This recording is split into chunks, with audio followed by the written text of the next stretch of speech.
And yeah, I thought City was a very good team performance, but I mean, I'll ask you, Cook. You've already mentioned it. It's a bit of a double-edged sword because City controlled the game so well. I thought because they just completely swamped Liverpool, stopped them playing out, or even doing the usual balls down the line, get it wide to the fullbacks, clip it down the line because they had so many in that midfield position. And there was at times really when they had six midfielders, packing in there without that usual striker. But do you think that's a bit of a double-edged sword? You've already mentioned it that they controlled the game because of that, but maybe they didn't go ahead at any point also because of that, because they didn't have that striker, they just had midfielders. Do you think positives and negatives to take away, or do you think the goals will come anyway? I just think that every system has flaws, and it's just about how you exploit the flaws in every system. Yeah. And I just think that the fact that any day of the week City can put a Grealish as a false nine, a De Bruyne, a Bernardo, a Jesus, a Sterling, even at times, is the best weapon they have, because it's the unpredictability factor. It's almost the fear of the unknown of City, and I think that's where they get a lot of teams, and I think that's why Chelsea showed them so much respect in the first game, because they didn't really know how they were going to line up or who was going to play up front. But if they had a Kane, although he would bang in easy 30 goals, they become more predictable as a result, and then they lose the mystique, I think, personally. But like you said, it's a double-edged sword. We'll say that they've not got a 9, but also we'll say they've gone away to Chelsea, won, and dominated Liverpool and Chelsea. So maybe they lose that work rate with a Kane, but you've got to sacrifice somewhere. Also, they might have been 1 or 2-0 up at half time. So it is a double-edged sword, and I think City have done well there to get the point with some of the decisions that went against them, and the fact that they've gone 1-0 and 2-1 down at Anfield in the second half. They've responded twice, and we'll move on from that game, Jim. It's been a difficult week. Cook's already mentioned the 1-0 win away at Chelsea, where Gabriel Jesus scored against Chelsea after selling Abraham and Moses. They've continued that religious streak after Mohamed scored as well. And yeah, I mean, I don't know if you want to talk a little bit about midweek. Would you say it's a par week for City, those 3 games, getting 4 points out of a possible 9, or do you think you could have got more? Would you have taken that before? On paper, yeah, a par week, because you've won 1 out of 3, but it is the hardest week in world football.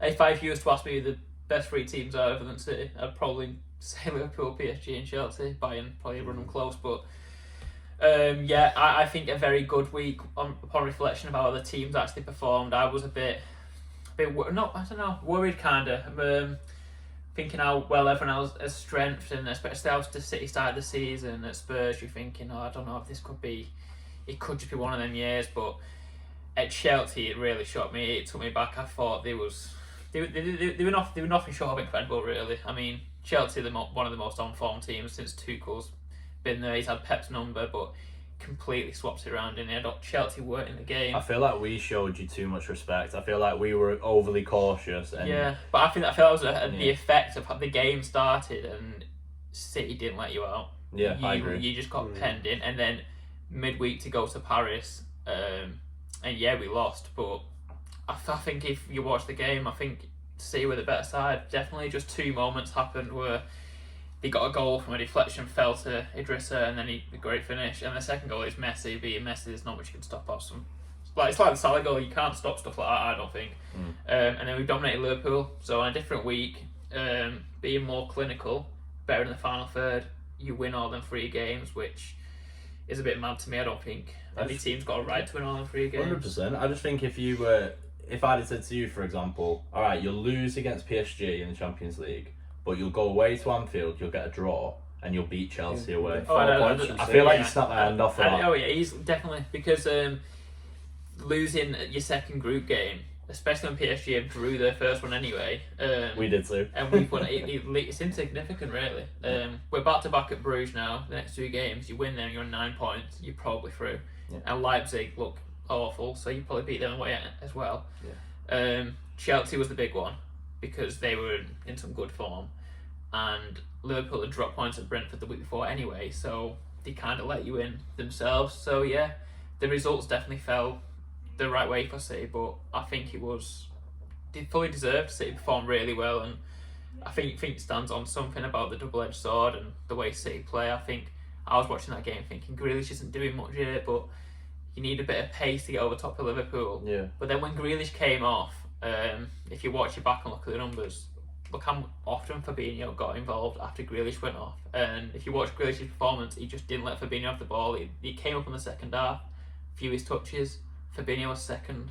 You never see a holding midfielder second in that kind of start. Yeah. And that's a lot to do with what Grealish did. And he did a job on Jorginho the week before. Yeah. Stuff off the ball, that people forget about. So even though he didn't give you them goals, he did a lot off the ball. And if we can just add goals to some of them front, if Jesus can be more clinical, if Foden can be more clinical, I think City will retain the title. And I didn't think they would have done that before. Yeah, it's obviously a massive week for City, and obviously you guys are flexing your squad as well. And I just want to give a shout out to Cancelo, who I think is a fantastic player. He plays literally wherever he gets chucked, and he's always one of the best players on the pitch. I thought again yesterday he was incredible. Yeah, he's going to need to be as well. There's going to be plenty of game time there with Zinchenko's injury, and is he out for a while? Is it? He's not out for a while, but I mean, he's been out, and he's going to take a while to get back to match fitness.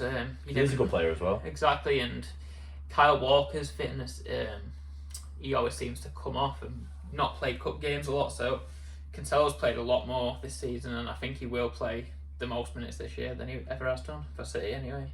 So yeah,